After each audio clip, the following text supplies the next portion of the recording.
Najwa spesial ulang tahun Transmedia. Segar sekali malam ini kita mentertawakan diri sendiri dan mentertawakan berbagai kejadian negeri. Yang tadi menarik ada sketsa dan sudah ada orangnya.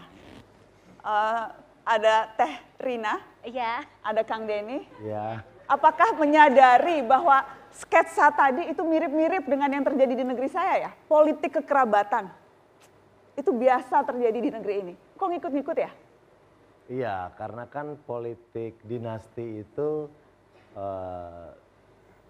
turun-temurun gitu. Kadang ada yang nggak mau kehilangan kekuasaan sehingga akhirnya kekuasaannya diturunkan. Seperti yang tadi, Pak RT nggak mau anaknya jadi yang lain, RT harus dia lagi. Gitu. Bahkan jabatan RT aja menggiurkan ya? Menggiurkan, karena kan ada mobil operasional ya. Mobil odong-odong ya? Iya. Mobil odong-odong. Mobil odong-odong operasional. Dan bisa melakukan banyak hal. Kuasa RT itu besar ya? Besar, kita bisa menentukan mau di mana kotak iuran warga ditaruh.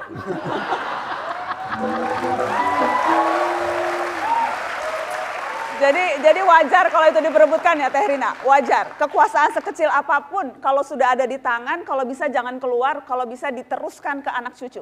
Iya, pasti pengennya untuk anak-anak dan cucu-cucu saya. Pasti dikejar itu. Makanya cerita berita-berita tentang politik dan kita membawakan cerita-cerita tentang politik karena itu yang paling dekat dengan kehidupan kita sehari-hari.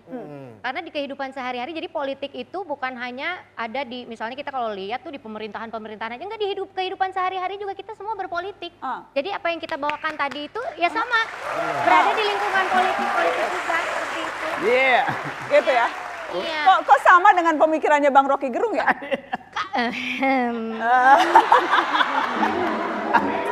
Iya kan?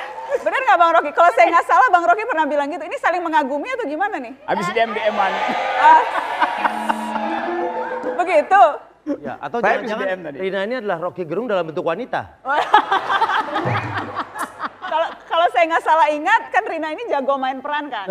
Kalau saya nggak salah ingat Teteh pernah meranin Bang Rocky Gerung deh. Pernah tapi belum ada yang tahu karena saya belum berani kalau untuk di luar. Jadi masih sendiri aja yang nonton ibu saya sama bapak saya. Kalau boleh dong. Kalau sekarang boleh dong kan spesial ulang tahun Transmedia. Aduh langsung di depan orangnya. Langsung depan orangnya. Ayo Teh. Aduh.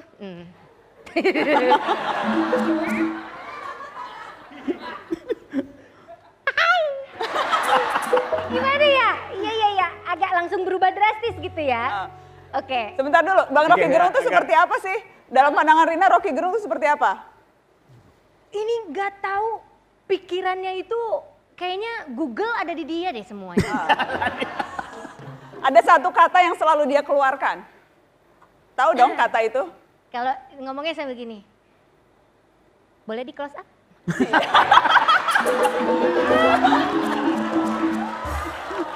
Gimana? Ada satu kata khas dari Bung Rocky nih selalu gini.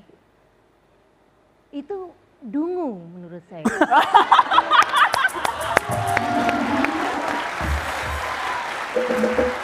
Bisa pas loh. Pas loh. Jadi Pinter. udah pintar, cocok. Ya, Cocok. boleh wakili saya dungu-dunguin orang ya. Dia lebih sempurna mengucapkan. Lebih sempurna dungu-dunguin orang. Ya. Tapi apa memang politik kita memang seperti itu ya, Mas Budiman? Apa tuh? Anda termasuk, saya ingat Anda termasuk kalau lagi debat di Mata Najwa terutama. Kalau keluar kata dungu dari Rocky Gerung, Anda termasuk yang paling sering marah. Protes keras. Menurut Anda tidak pantas kata dungu itu keluar? Tahu saya dia nggak pernah berani mengucapkan kata dungu pada saya. Mulai seru. Nanti Sebentar. tolong wakili. Karena saya nggak bisa langsung tolong wakili. Tapi Kuncinya sama saya. tidak, Rocky Gerung tidak berani pada Budiman Sujatmiko. Seingat saya belum pernah mengatakan itu pada saya. Karena memang tidak dungu dia. Ya pasti. Ah.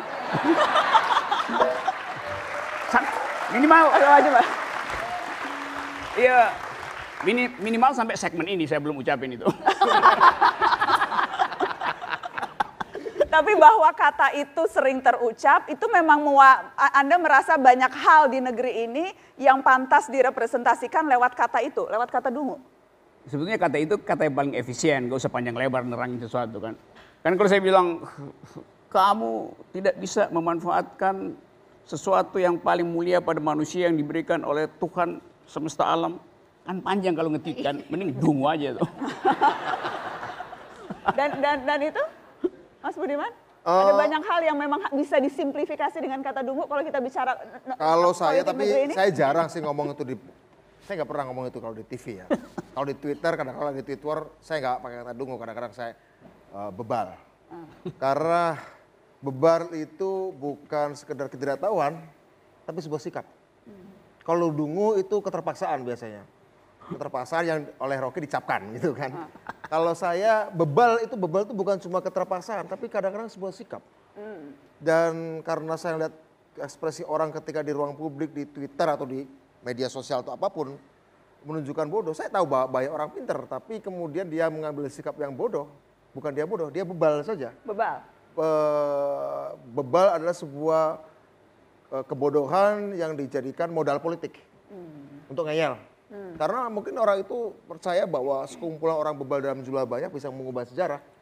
Dan banyak sejarah diubah oleh orang bebal dalam jumlah banyak. Dan biasanya yang bisa menggiring orang banyak untuk jadi bebal bareng-bareng itu kalau sentimen agama, sentimen suku, sentimen etnisitas itu orang bisa berubah dalam waktu singkat menjadi bebal. Secerdas apapun orang itu. Sekeras apapun orang itu. Secerdas apapun orang itu. Secerdas apapun orang itu. Saya setuju, kumpulan orang bebal dalam bentuk banyak bisa menjadi orang pintar. Karena bebal adalah bimbingan belajar. Bukan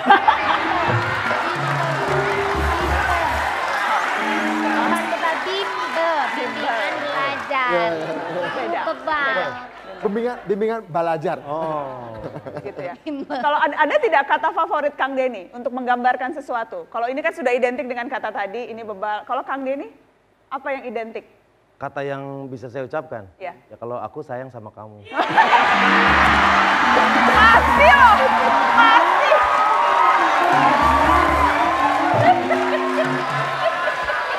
Kang Denny, masih loh dia. Masih loh.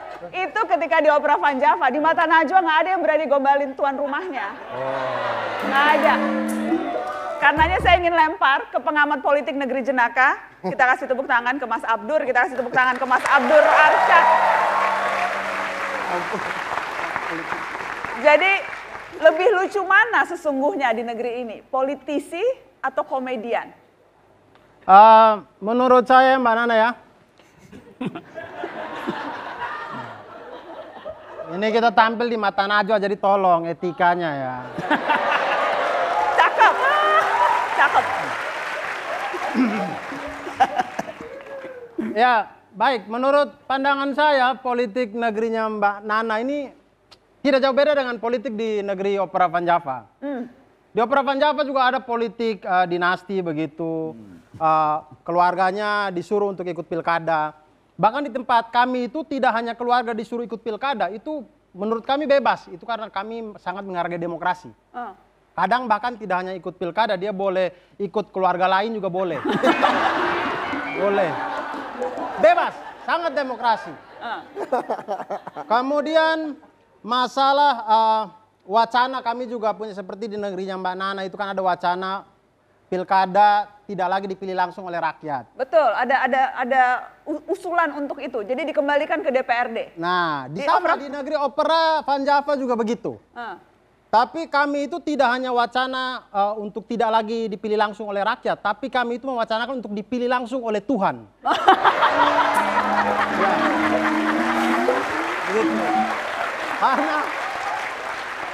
Karena kan di Mbak Nana itu kan di negerinya kan ada pepatah mengatakan suara rakyat adalah suara Tuhan. Betul. Nah kalau di negeri kami suara Tuhan adalah suara Tuhan. Jadi biar langsung Tuhan yang pilih. Misalkan Kang Denny cocok ya sudah Tuhan menyuruh malaikatnya jemput Kang Denny.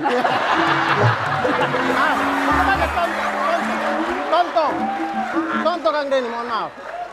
Jadi kurang begitu. Kemudian ada lagi wacana katanya koruptor dipermudah untuk ikut pilkada. Betul. Baru hari ini putusan MK yang mengatakan boleh ikut walaupun ada tenggang waktu 5 tahun setelah keluar dari penjara. Tapi tetap boleh. Tetap orang yang pernah di penjara boleh mencalonkan diri lagi jadi pemimpin. Itu di negeri kami. Di Opera Van Java? Sama dengan negeri kami juga itu.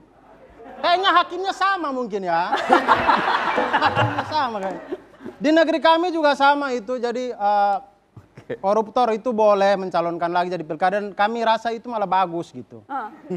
Iya, karena pemimpin itu yang harus kita cari adalah pemimpin yang jujur. Jadi kalau beliau yang mantan koruptor gitu, kemudian dia bikin kampanye berjanji, saya akan korupsi. Ya pilih karena jujur itu. Begitu mana? Itu kurangnya. Jadi ternyata negeri saya, negeri di mata Najwa tidak jauh beda dengan Opera Van Java. Kami kembali setelah pariwara.